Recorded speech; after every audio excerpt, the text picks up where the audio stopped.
Welcome to another episode of the Work Hard, Play Hard podcast. My name is Rob Murgatroyd, and each week on the podcast, I interview the best minds on the planet in all the areas of your life, from mindset to fitness to spirituality and, of course, business. Look, we believe you deserve success in all areas of your life and not only business. But before we get into today's show, you may want to join us on our next Work Hard, Play Hard experiences. This year, we'll be going to Mykonos and Marrakesh. The goal of these experiences are to get you out of your day-to-day and to put you into experiences that will ignite your soul. So go to workhardplayhardmastermind.com, fill out an application so we can jump on a discovery call to see if we are a good fit for each other. And remember, excuses are over. It's time to live.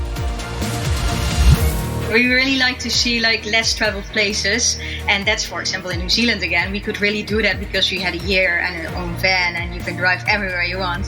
And that way you can see other stuff that other people don't see. So it's really slow travel is for us really one way to really experience more of a country.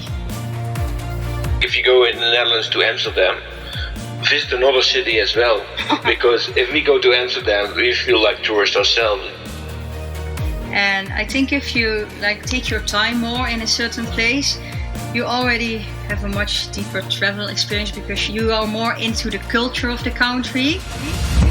What's up, everybody? Welcome to another episode of the Work Hard, Play Hard show. Today, we have the one and only Flip Flop Wanderers in the house. So their names are Manon and Bram. They are from the Netherlands, and I am obsessed with these two because they have spent the last 3 years non-stop traveling around the world. Was it easy? No, it wasn't easy. Was it fun? Yes, it was fun. Were there stories? Lots of stories, lots of inspiration. I mean, they have been to Cambodia, Indonesia, Myanmar, Singapore, Thailand, Greece, Hungary, Italy, Mexico, UAE, Australia, New Zealand. I mean, it doesn't stop. And what we did was it's a short interview. It's about a half hour. And we went into their story about why they decided to do it, the challenging times of doing it, being sort of like in close proximity with each other, the crazy stories. You'll hear a story about how one of them lost their cell phone and somebody took it, and one was home in mission control while the other one, Jason Bourne, was on a scooter traveling all over the island trying to track this guy down and freak the guy out because she used Find My iPhone to do it. And there's all kinds of fun stories like that. But if you're in a position in your life where you're like, man, I'd love to be traveling nonstop, listen to somebody who's doing it. Listen to what it's really like. I think you're going to get a lot out of this episode. So here you go. This is the episode with the Flip Flop Wanderers.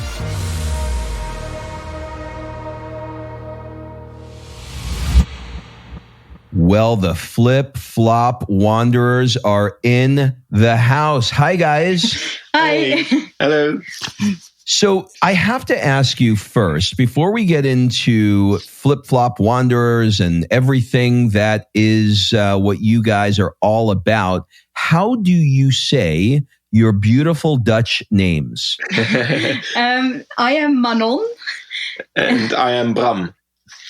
Okay, so we're going to have to do a little bit of practice here. So yeah, you can say Manon or Bram, but that's the English version. Well, that actually helped me because if I say Manon, then I can just give a little accent and go Manon.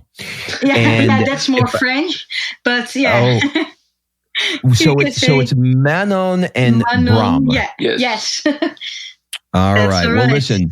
We have a lot in common in our stories, which is one of the reasons why I wanted to have you guys on the show.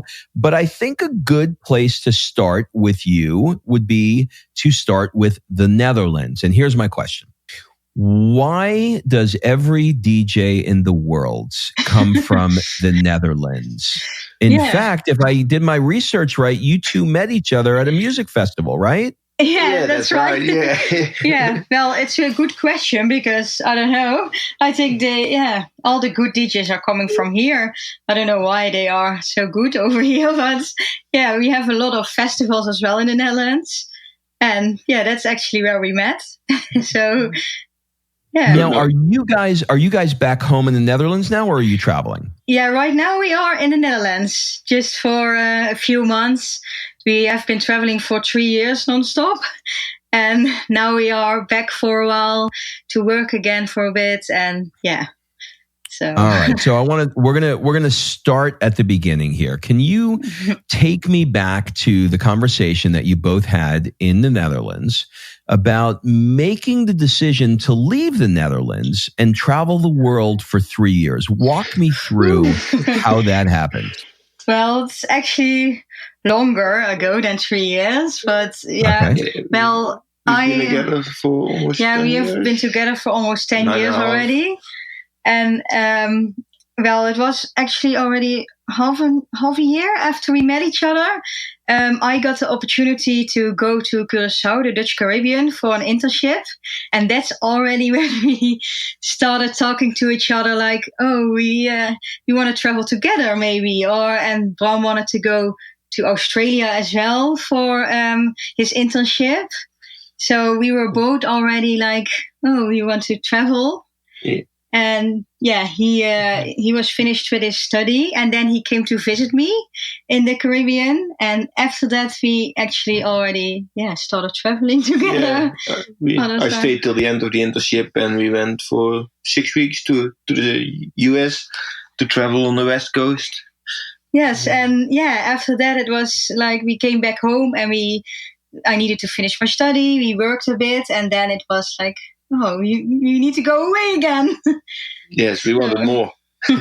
Yeah, you wanted more. So this bug was deep inside of you guys. So you created. Let's sort of like pick it up from the beginning. You guys started this travel idea, and you had a joint Instagram account for your family, and you wanted it so that they can keep up with you, and so they know what the kids are doing, etc. Then before you knew it, you started having this giant following on the account. Did you have any idea that this whole flip-flop thing was going to be a big hit?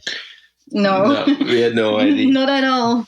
No, we Like at one point we started to grow a bit, and we were looking into like, I see some people are making money of it. Maybe someday we can have 10,000 followers. Yeah, and I am always already into photography, so I really enjoyed sharing photos with the world because I like it when other people see them. So I don't have them myself, and it was actually. Especially when we were in New Zealand, people really loved our lifestyle over there. We lived in a small van, and they really loved seeing how we did that. And that was, I think, the point that we suddenly got a lot of followers during that time. Okay, so where was the first trip that you guys did? Take me back, like, right when you're like, okay, we're going to do this. Take me to the first one. Was it Australia? Well, the first trip actually together was the US. On the West Coast. The internship, and that was our first trip. Then we went traveling for 1.5 years, but that was before we heard of Instagram at all. So that was 2013. Yeah, and that was Australia. So that was really, a year in Australia, in a van, traveling around and working as well. Yes. Okay, what was the longest stretch that you guys did before coming back to the Netherlands? The last time. Yeah, it was 2.5 years. It was now 2.5 years. Yeah, almost 3 years that we were away without coming back to the Netherlands. So that was really long. Yeah. Okay. Now, this is really interesting to me. And one of the reasons why I wanted to have you on the show is for, a multitude of reasons. The show is called Work Hard, Play Hard. And there's a lot of people that, they work really, really hard, but they're not playing. Or sometimes people are playing really hard, but they're not working. And, having that balance between the two, is never so easy to do. And so, I tried to put my philosophy to the test this year myself, and I just did 4 months of nonstop traveling through Europe. We did Mykonos and Montenegro and Dubrovnik and really and Florence. Nice. Yeah, we did Florence for the last 2 months. Okay. And it was incredible. And there came a point for me after about 3 weeks, I would say, where I no longer felt, let's say, like I was traveling, and I felt like this was my new normal. And this, like I live in Italy now, you know what I mean? Or I live in Greece now, or whatever. Was that something like that for you guys, after a period of time where it no longer really felt like you were traveling, but it felt more like you were just living in a different place? Or maybe you can talk to me about that. Yeah, there's been always like that, especially in Australia and New Zealand, because we were there for such a long time and we also worked over there. And then it really feels like you're living there more or less. In Australia, we also had an apartment, so that was really more like we moved there. But in New Zealand as well, even though we were living in a small van, it was still, not really like we are on holiday, but like, we are. It never felt like holiday, but no.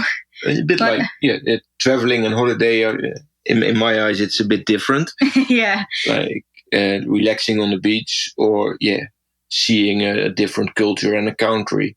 That's something different. Yeah, and during our travels, we are more slow travelers. So a lot of people do like, they want to see as much as possible in a short amount of time. But we really take our time always. So then it feels more like you're living there as well than like traveling through. And also because we work a lot on our Instagram and everything, it's not feeling like, I'm only playing all the time and I'm only traveling. It's really like, a balance. But that balance is sometimes pretty hard between working and traveling. Because like you said, you were in Europe as well this year, and we were in this summer in Europe as well. And so much to see in Europe and so much to do. So then it gets really hard to also work at the same time. And it's really, you need to find a balance between that. But we're trying that. So were you guys staying in Airbnbs, hotels, or was it always just in the van? Well, both actually, because in New Zealand we had a van and that was our home. But when we stayed in a place for a longer time, because we worked now and then as well, then sometimes we went to Airbnb to stay in a week, especially in winter. It was really nice. Yeah, and the winters was really cold in New Zealand as well. So it was a bit cold to sleep in the van. And then it was nice to have a house for a bit. And sometimes we stayed in hotels as well. In New Zealand. Have you been able to find a way to get the hotels to help you pay for it in exchange for promotions and things? Yeah, we did that quite often lately. Well, in New Zealand, we did it as well sometimes. Was a bit where we started doing that, like just for fun, staying in the hotels and promoting them. And especially after New Zealand, we went traveling through Asia. And there we did it, quite a lot with hotels.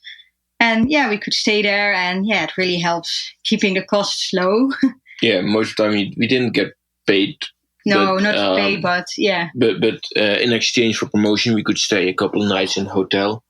Yeah, I mean, why not, right? I mean, look, there's something that's driving you two guys that is very unconventional, right? The average person, in your age category is, they're wanting to get a job and get a big house and, make millions and put it in the bank and all that kind of stuff. But you guys are trading that, sort of like work ethic for an experience that will be able to shape you and how you look at the world and how you think about things and different cultures, etc. So, do you find that there's a limit for how long you'll be able to do this, or are you willing to do it even when you have children?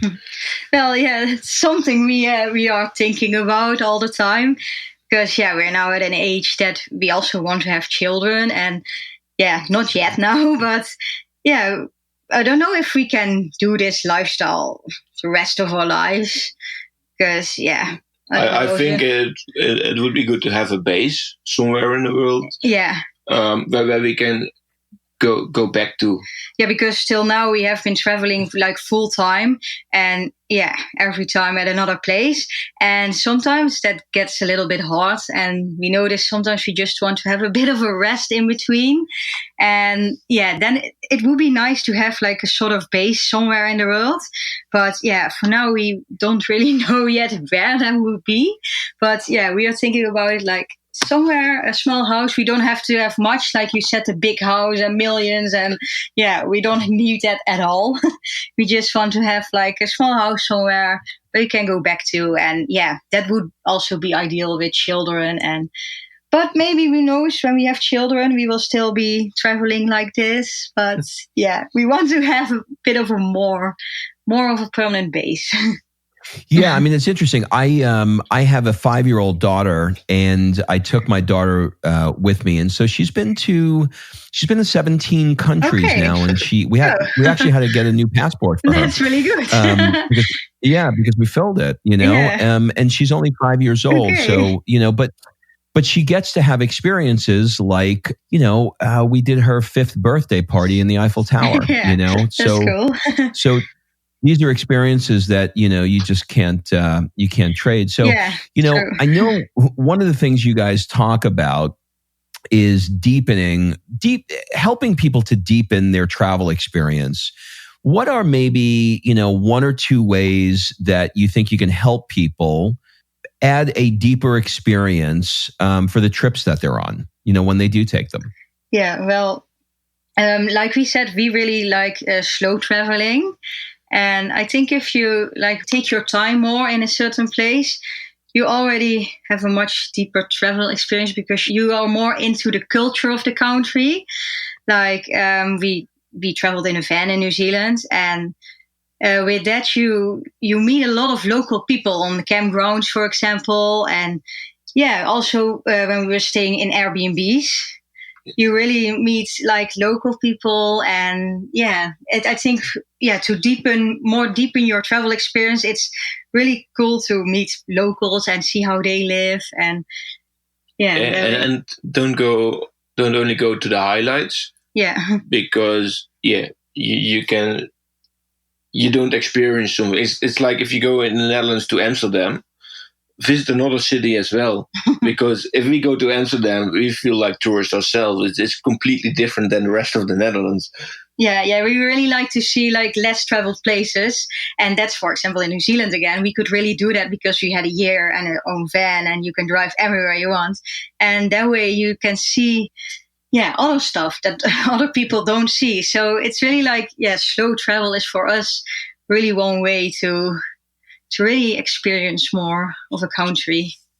Yeah, and I think what happens is people, they see something like Amsterdam, and they're like, okay, well, I want to go to the red light district, or I want to see people smoking pot. That's what I want to do, and then they miss out on all the experiences. So that's the good stuff. But what are some of the things, as with everything in life, life's about trade-offs, right? There are things that, when I took my 4-month trip to Europe, some things were, a pain in the butt. Like I had to walk up 100 flights of stairs with a stroller and a 5-year-old, because they don't have any elevators, or they didn't have any air conditioning in some of the Airbnbs because they just don't do it, and in places like Montenegro, the language barrier was really difficult. The Wi-Fi sucked everywhere, like what are some of the things for you that, come up where, yes, everything is amazing with travel, but some of these things are just really annoying? What comes into that category for you? Well, we experienced a lot of those annoying things as well.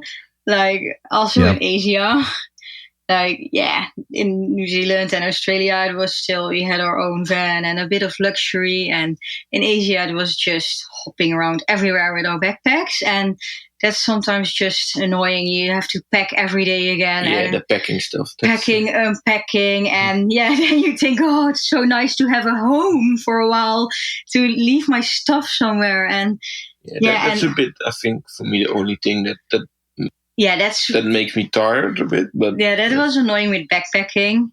And the internet isn't always great everywhere, no, because that's what we notice now. We are back in the Netherlands. It's so good over here, the internet, and we have unlimited Wi-Fi everywhere. And that's a big difference. With working, it's sometimes hard, like in Asia and New Zealand as well, to work online. But the language barriers, we're fine with it. It's part of the experience, I think. Yeah, it's not really. Yeah, you can get away almost everywhere with English, I think. But in Vietnam, it was the hardest, and there a lot of the locals, they always come with Google Translate, and you talk to the app, and then they say, "Oh, that's what you mean." So that was the biggest language difficulty we had during our travels. Yeah, especially in Vietnam. The people, it was sometimes hard to communicate. But well, we forget that, right? Like, I don't know, maybe 5 years ago, Wi-Fi really was not everywhere. No. Now it is everywhere. I mean, it isn't great, but it now is everywhere. And I used the Google Translate too. And for people that are listening that don't really understand what that is, like you're literally opening an app, you're talking into the app, and it's speaking to the other person in their language in real time. Yeah, it's just a good invention because we noticed that in Vietnam. Yeah. I mean, it's really incredible. Like, I don't know about you, but my Vietnamese is not too good. No, ours either. So I know you guys call your brand the Flip-Flop Wanderers because I'm assuming that you guys are mostly interested in warm weather. Yes. Do you ever go cold, or is it only warm? No, mostly we go to only warm places. We prefer warm places. Yeah, we are now in the Netherlands, but and it's cold here. Yeah, wasn't really our choice to be here now during winter, but and in New Zealand we were there in winter as well. So sometimes we can't really avoid it, but I must say, the winter in New Zealand, it was one of the best winters we had, I think. If I had to spend winter somewhere, let it be New Zealand, because it's still so beautiful over there. Yeah. But New Zealand's incredible. Yeah. New Zealand is like one of the places where it looks like you landed in heaven. I mean, it's crazy beautiful. The scenery is beautiful. Yeah, it's just so beautiful. What's the most romantic place that you've ever been to? Now maybe Santorini. It's really cliche. Yeah. But like it's cliche for a reason. The Greek islands, we were there like in September this year. Yeah, those islands, I think. Incredibly beautiful. Because such beautiful views and those islands. I do a month every year in Mykonos. Oh yeah. Yeah. We it was our first time that we've been to Greece, and we really loved it. So. It's a great place. What would you say is the most exciting place that you've ever been to? That must be New Zealand, I think. New Zealand as well, I think. But also the US. Okay. I think the first time that was a real first trip together in the US on the West Coast, we were still only like 21, 22, driving in a big camper van together. And in the US, they say it's a small camper van. But for us, it was big already. It was really big. And we were still so young and traveling all around the country, seeing these amazing landscapes. Yeah. Those national parks, you don't see them anywhere else in the world. No, they're absolutely incredible. I'm here right now doing this podcast from my home in Los Angeles. So you guys can come visit and crash anytime you want. Yeah, we will definitely be back sometime there.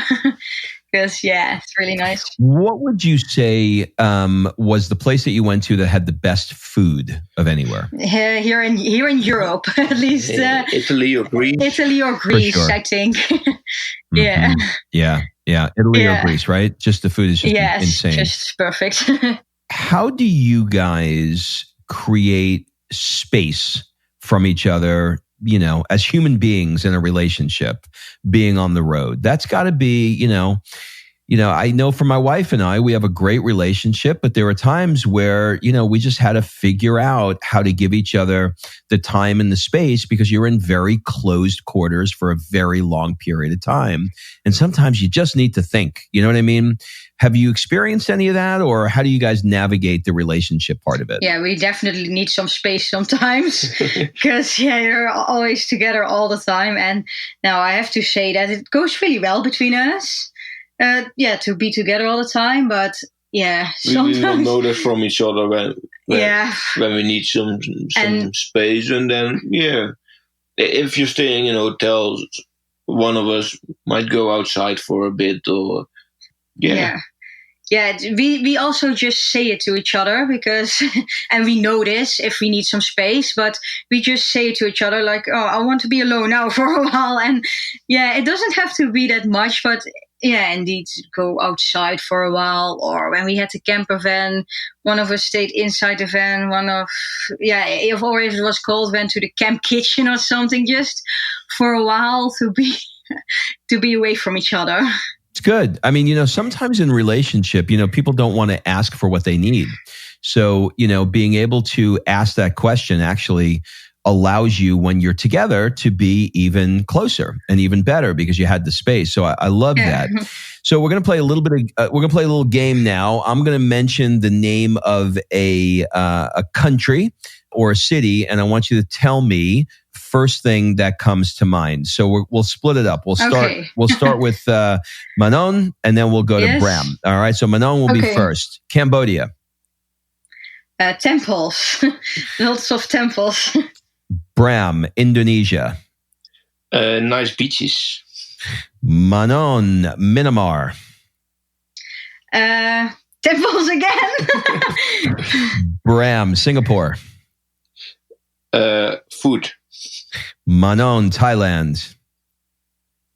Islands and beaches. Bram, Vietnam.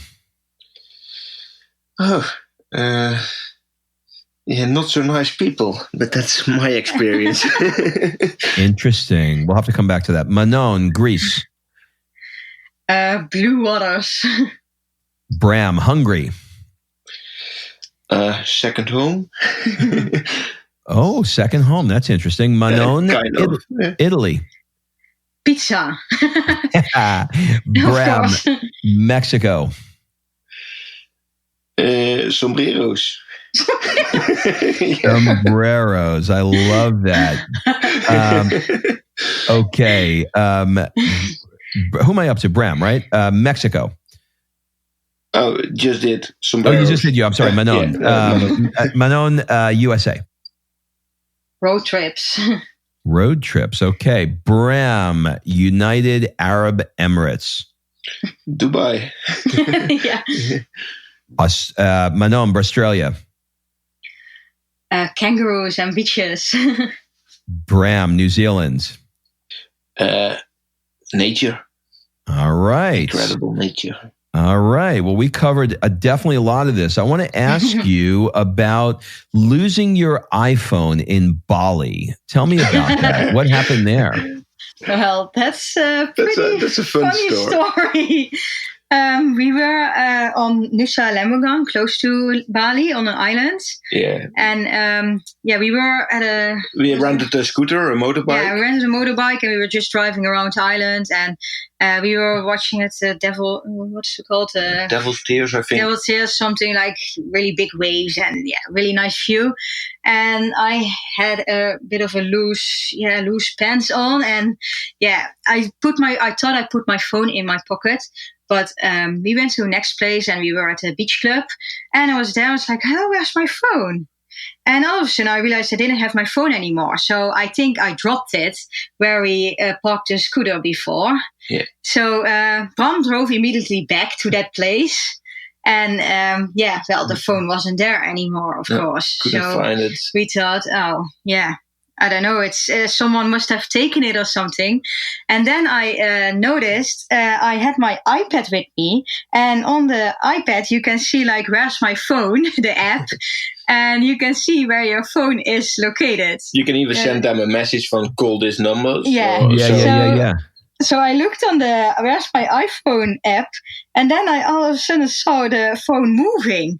So it was still almost in the same location as we thought it was. And all of a sudden it started moving to somewhere else on the island. I was like, someone has my phone. And someone has taken it, because I thought I did think I dropped it there. And someone just took it. So I immediately blocked the phone and sent messages like, okay, please give my phone back, and called it. But no reply, of course. Yeah. And so I went over there on the motorbike to check where it was. And so Manon was on her iPad and seeing, it's moving. So she's sending me the next location. I was constantly sending him like... Oh my God. And on the scooter following.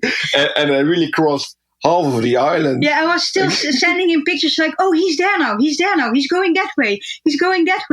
Because I had internet at that beach club.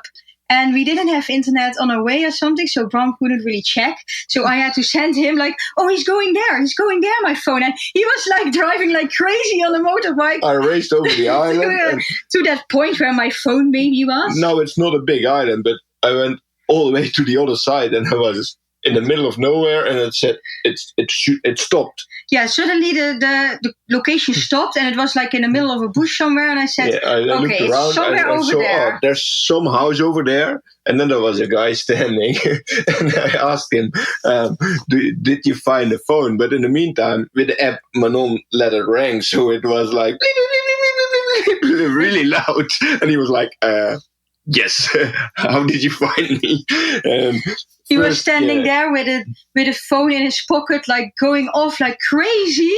And he was looking at Bram like, how did you find me? He didn't realize I could follow him. But this is crazy. You know, listen, you're like freaking Jason Bourne. Like, you know what I mean? You got like mission control, where she's like, make a left. It was actually make a left. so No, go funny. right. Get in a parachute. Jump out of an airplane. Dive into the ocean. We're gonna get this son of a bitch. Well, I never thought we would find that phone, but it was just too funny because he was driving like crazy, and then it stopped there. And it was a local guy, and he didn't answer the phone or anything, so I think he didn't want to give it back.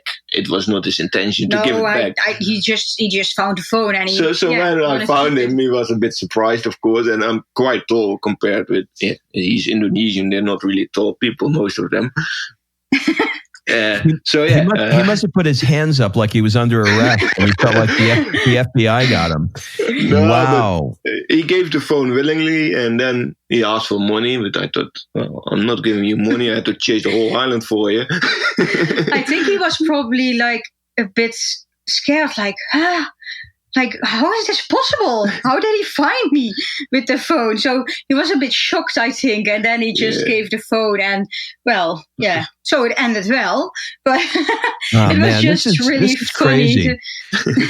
Well, you know, these stories are what makes travel so much fun. You also had an interesting one about how you were, climbing over and under a fence for this best view in Halong Bay in Vietnam to get this photo. Like, tell me about that. What happened there? It's a viewpoint. It was pretty. It's pretty famous on Instagram. Yeah, and we saw it, and the view is amazing up there. And we thought, we need to go there, and we didn't know it was blocked or anything. Or we just thought, that's a great view. We especially booked a night there in Halong City to go there. You had to go to someone's garden or property, but that was you could pay them and they opened the gate for you. That's how it was. Yeah, for we a long noticed. time. We noticed beforehand, like on blogs, that it was actually a bit blocked off, and we were like, we'll see. We'll just go there and we'll see. And I saw on a blog somewhere, you have to go here. It's like a whole block of houses, and then you have to go through some sort of small stairs between some houses, and then you can go up the hill. So we just went there in the morning, like, okay, we'll see. And we found like the entrance we needed to go, but it looked so weird. Like, should we go in here? It was like in someone else's house. Yeah. But there was like a sort of sign or something that it was where the mountain was, but it was actually closed off. But we heard from some people that you could like pay a lady somewhere, and then she would open the gate, and then you could go up. So we just checked there, we walked there. And that was the easy part. But there's a second gate because it was closed because of some fire before or something, or it wasn't safe apparently. But we didn't agree, and we want to see it. So there was a second fence, and it was really high, and I climbed over it. There was some jeans over barbed wire, so it was there already, so you could climb over. Manon is a bit afraid of heights, so she had to go through a really small hole on the rocks. Yeah, and it because it was pretty scary actually to climb over the fence, and I'm pretty small, so I could just push myself through some really small opening. And that was pretty crazy, but because normally we don't really do that sort of stuff. We're like, forget it, I'm not doing that. And it's closed off for a reason. But they made it really hard because they had some green glue kind of stuff around there as well, so it was some slimy stuff, so it was harder to climb. Afterwards we were all green and stuff and dirty and But when we passed the fence, it was just an easy walk up. There was nothing unsafe, so I don't know why it was closed. And there was just the stairs, and the view was incredible, and there were even more people up there, so a lot of people still do it every day. Do it. But this is what makes travel so interesting. It's all of these stories, and I am, I am so grateful that the two of you guys are willing to share these experiences over Instagram, because, the reason why you have the number of people that are following you right now is deep inside of a lot of those people, there's a spirit and a sense for adventure of what they want to be doing with their lives. And they're finding themselves so incredibly excited and envious, maybe a little bit jealous of the decisions that you've made to do what it is that you're doing. So I just want to acknowledge the two of you for getting out there and sharing your gifts, your passions, your struggles, because I know it's not easy. I know it's, financially, sometimes it's hard. I know it's a challenge to be in certain physical locations, but you guys are doing it. You're sharing the best of it with everybody, and you're inspiring all of us. So I wanted to thank you for taking the time to be on the show. And, if people want to learn more about what you guys are up to next, what's the best place for them to go to? Or our Instagram. Or our blog. Yeah, on Instagram we share our daily stories, what we do every day and where we go, and but on our blog we also share some stories. Addicted. I'm addicted to everything Flip Flop Wanderers is. So keep flip flopping, and I hope hope someday our paths will cross each other. Yes, it would be great. Yes. Thanks again, guys. Thank you very much. All right. Thanks for listening. If you love this episode and you know someone that needs some help in either stepping up their work hard game or their play hard game, it would mean the world to me if you shared this podcast with them to help me get this movement out there. So if you like what you heard, head on over to iTunes, take 30 seconds and leave me a 5-star review, and I will be forever grateful. So until the next episode, excuses are over. It's time to live.